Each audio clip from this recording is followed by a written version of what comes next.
हाय viewers, Vande Mataram. तो जैसे कि मैंने आपको अभी बताया था कुछ दिन पहले कि मम्मी के घर इस बार सिर्फ 2 दिनों के लिए जाना हुआ। मेरा शॉर्ट ट्रिप था और उस दौरान जैसे ही मम्मी बैठी हुई थी रात को, क्योंकि अगले दिन मुझे निकलना था, तो जैसे मम्मी बैठी हुई थी बस वैसे मैंने उनसे 2 स्टोरी सुनवाई। एक स्टोरी मैं ऑलरेडी पोस्ट कर चुकी हूँ और ये दूसरी वाली स्टोरी है। ये स्टोरी ज़रा सी लंबी है लेकिन बहुत इंटरेस्टिंग है और जब हम बचपन में इसे सुनते थे मन करता था कभी ख़त्म ही ना हो। तो आई होप आपको भी ये वैसे ही लगने वाली है। सो ओवर टू नानी। हेलो बच्चों, आज मैं एक बहुत मज़ेदार कहानी आपको सुनाने जा रही हूँ। कहानी का नाम है ढैया भगत की कहानी। एक गांव में एक परिवार रहता था, उसमें बहुत सारे लोग थे। उसमें एक यंग लड़का था जो कि कोई काम धाम नहीं करता था, घर में पड़ा रहता था।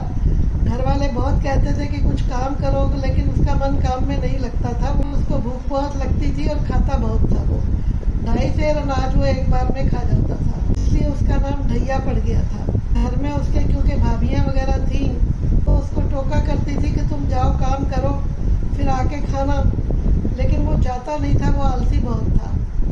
एक दिन घर पे नाराज होकर के उसके भाई भाभीियों ने उसको ताने मार मार के उसको घर से भगा दिया। जब घर से वो निकल गया तो उसने सोचा कि मैं कहाँ जाऊँ। उसके गांव में ही पास में ही एक साधु महात्मा का आश्रम था। उसने देखा था कि बहुत सारे लोग उस आश्रम में आते और जाते हैं और कुछ लोग वहाँ रहते भी हैं। तो महात्मा जी के जाके देखता हूँ, वहाँ तो भोजन मिल ही जाएगा। वहाँ गया, जाके महात्मा जी को प्रणाम किया, उनको बताया कि भाई मैं घर से आ गया हूँ, छोटे मोटे काम आपके कर दिया करूँगा और मैं यहीं रहूँगा। उन्होंने उसको हाँ कह दी कि ठीक है तुम भी यहीं रहो बच्चा, काम करो यहीं बैठो। अच्छा, वो वहीं रहने लग गया। छोटे मोटे काम उनके कई छोटे वो उनके कर देता था जो महाराज जी बोलते थे, और महाराज जी उसको दोनों टाइम का खाना दे देते थे। बड़ा खुश था वहाँ। काफ़ी दिन हुए। एक दिन क्या हुआ, महात्मा जी ने कहा आज एकादशी का दिन है, हमारे आश्रम में खाना नहीं बनेगा, इसलिए बेटा आज यहाँ तुम्हें खाना कुछ नहीं मिलेगा। वो कहने लगा महाराज जी मैं तो भूखा रह नहीं सकता हूँ, मुझे तो भूख सहन नहीं होती है। तो उन्होंने कहा कि ठीक है बेटा, क्योंकि आश्रम में खाना नहीं बनना तो तुम सीधा ले जाओ कच्चा राशन, उसको सीधा बोलते हैं, खुद जाके अपने बनाने की व्यवस्था कर लो और जाकर के खाना बाहर जाके बना के खा लो। कहने लगा ठीक है। उन्होंने उसको 2.5 सेर अनाज तोड़ के 2.5 सेर आटा दे दिया और थोड़ी बहुत साग सब्जी जो वो दे दी। तो गया पास के जंगल से लकड़ियाँ बटोर करके उसने एक चूल्हा, ईंटों का चूल्हा बनाया, मोटी मोटी रोटियां बनाई, सब्जी भी बना ली। तो महात्मा जी ने उसको समझाया था कि भोजन बना के खाने से पहले जैसे हम भोग लगाते हैं भगवान को, वैसे तुम भोग लगाना और तब खाना, ऐसे ही खाना मत खाना। खाने के लिए बैठने लगा, उनकी आरती की और उनको बोला कि भगवान आइए भोग लगाइए। तब तक देखा क्या कि भगवान जी चले आ रहे हैं। उसने उनको एक थाली उनकी परोसी और एक थाली अपनी लगाई। जब खाना खाने लगे भगवान, तो भगवान ने उनको कहने लगे बहुत स्वाद खाना बना है, खाना बहुत बढ़िया बना है। ये कह करके उन्होंने वो उसका जो पूरा खाना था वो खा ली। एक रोटी उसके लिए बची, बाकी रोटियाँ और सब्जी जो थी वो भगवान ने खा ली, थोड़ी सी बचाई उसके लिए। अब वो सोचने लगा कि ये थोड़ा सा बचा है, मेरा तो पेट नहीं भरेगा, लेकिन क्या करूँ। ठीक है, मन मार करके उसने जो बाकी खाना बचा था उसको खा लिया, लेकिन उसका पेट तो भरा नहीं था। वो अपना पानी पी करके सो गया, खाना खा के पानी पी के सो गया।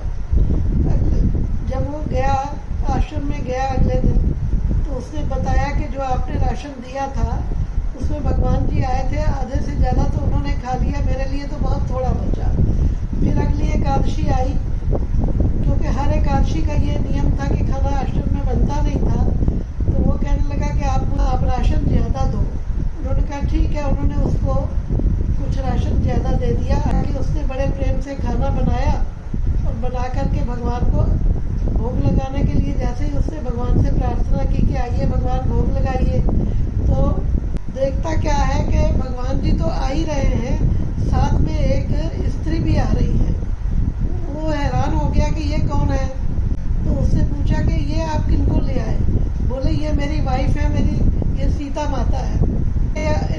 जब बताया कि खाना बहुत स्वाद था, तो ये कहने लगी कि आज मैं भी चलूँगी, आज मैं भी आपके साथ खाना खाऊंगी। उसने उनको आसन दिए, बैठाया और 2 थालियाँ उनकी लगाई। दोनों ने खूब अच्छे से भरपेट खाना खाया और इसके लिए फिर थोड़ा सा ही बचा, 1 रोटी बची। और उसके बाद इसका भी मतलब मन में यही सोचता रहा कि ये तो आज तो मेरे साथ फिर वैसा ही हो गया, अब क्या करूँ मैं। गया और गुरुजी को फिर बताया, बोले कि उनके साथ उनकी पत्नी भी आ गई थी। गुरुजी कहने लगे अच्छा। 15 दिन के बाद फिर एकादशी आ गई। उसने कहा कि आज राशन और ज़्यादा दीजिएगा। 2 लोग आए थे, मेरा पेट नहीं भरा। गुरुजी ने शिष्यों को बोला इसको राशन और बढ़ा के दे दो। जाकर के उसने फिर चूल्हा जलाया, फिर रोटी बनाई, साग सब्जी बनाई, सब बनाया। और बना करके जब वो फिर भगवान को उसने भोग लगाने के लिए आवाज़ लगाई, देखता क्या है कि आज 3 लोग चले आ रहे हैं। वो बड़ा हैरान हो गया कि ये क्या हो गया। और पूछा, पहले तो पूछा भगवान आज ये किसको ले आए साथ में। बोले ये मेरे छोटे भाई हैं, लक्ष्मण जी हैं। मैंने जब बताया तो लक्ष्मण जी बोले आज तो मैं भी चलूँगा। बोले ठीक है, हर बार आप अलग अलग और लोगों को ले आते हैं साथ में, मैं तो आपको बुलाता हूँ, आप सबको भी साथ परिवार को भी लेके आ जाते हो। कहने लगे भाई ये लोग कहते हैं खाना खाना है तो हम क्या करें, हमको लाना पड़ता है साथ में, नहीं तो ये नाराज़ हो जाएंगे। कहने लगा ठीक है। उसने उनकी थालियाँ लगाई, उन्होंने सबने भोजन किया और वही बात हुई कि उसके लिए फिर थोड़ा सा बचा। वो फिर बेचारा पानी पी करके सो गया। फिर भी बुनबुनाता हुआ गया और जब आश्रम में पहुंचा तब भी बोला गुरुजी आज तो 3 लोग आ गए थे, बता रहे थे कि उनके छोटे भाई हैं लक्ष्मण जी, वो आ गए थे। गुरुजी को लगा कि इसका पेट नहीं भरता है, इसको भूख ज़्यादा लगती है, तो ये बहाने बहाने से हमसे ज़्यादा मांग रहा है राशन। अगली एकादशी आई, फिर कहने लगा कि आज आप उनके 3 के हिसाब से और चौथा मेरे हिसाब से 4 जनों के लिए राशन दीजिएगा। इसलिए आके फिर खाना बनाया, सबके को भोग लगाने के लिए फिर प्रार्थना की, भगवान आइए भोग लगाइए। आज देखा क्या कि भगवान जी आ रहे हैं तो उनके साथ में एक व्यक्ति और आ रहे हैं। कहने लगे ये आप किनको ले आए साथ में। बोले ये हमारे भगत हैं, हनुमान जी हैं। अब 4 थालियाँ लगी। वो भगत बेचारे का ये हाल था कि उसके लिए तो खाना बचता ही नहीं था, बहुत थोड़ा सा बचता था, वो उसी में खा के उसको संतोष करना पड़ता था क्योंकि बाकी सब खा लेते थे।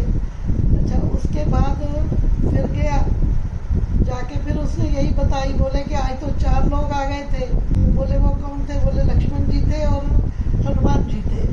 बोले अच्छा। बोले अब आप खाना राशन जो है और ज़्यादा दीजिए। तो ठीक है। उन्होंने फिर गुरुजी ने बोला कि इसको राशन ज़्यादा दे दो।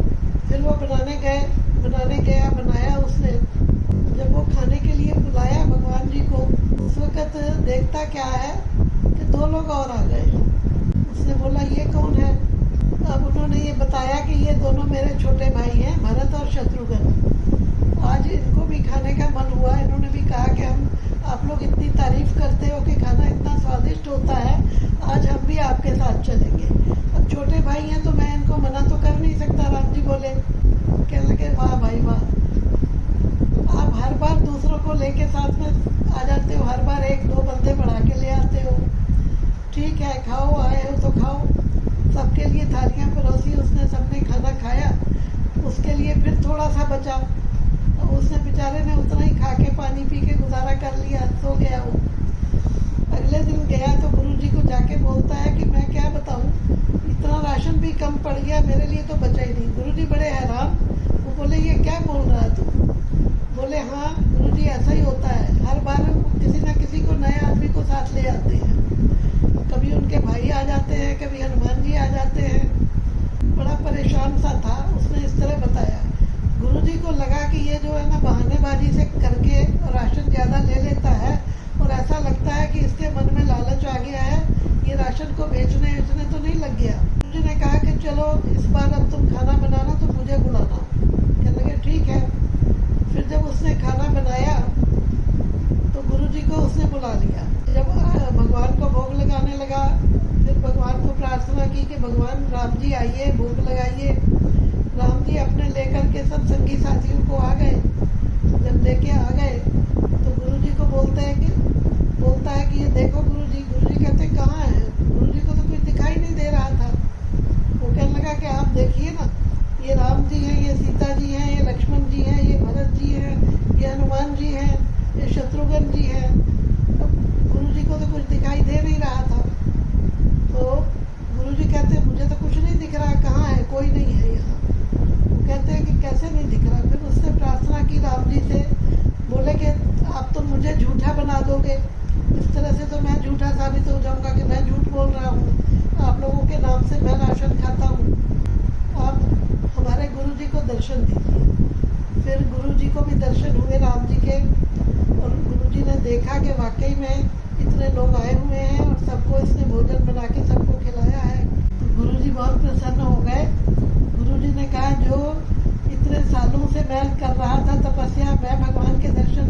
भगत और भगवान की जय। तो फ्रेंड्स, कैसी लगी आप सबको ढैया भगत की कहानी? है ना बहुत मज़ेदार? कहते हैं ना, जो भोले लोग होते हैं उनको भगवान भी बहुत आसानी से मिल जाते हैं, जैसे ढैया भगत को मिल गए। और कितने मज़े लिए भगवान ने ढैया से, है ना? तो अगर कहानी सुन के मज़ा आया हो, अच्छी लगी हो, तो इसे अपने और भी सबके साथ शेयर कीजिए, कमेंट कीजिए, लाइक कीजिए। और अगर आपने अभी तक भी चैनल को सब्सक्राइब नहीं किया है तो प्लीज़ जल्दी से सब्सक्राइब कर दीजिए और बेल आइकन दबा दीजिए ताकि आपको नोटिफिकेशंस भी मिलते रहें। तो अगली बार तक के लिए बाय बाय।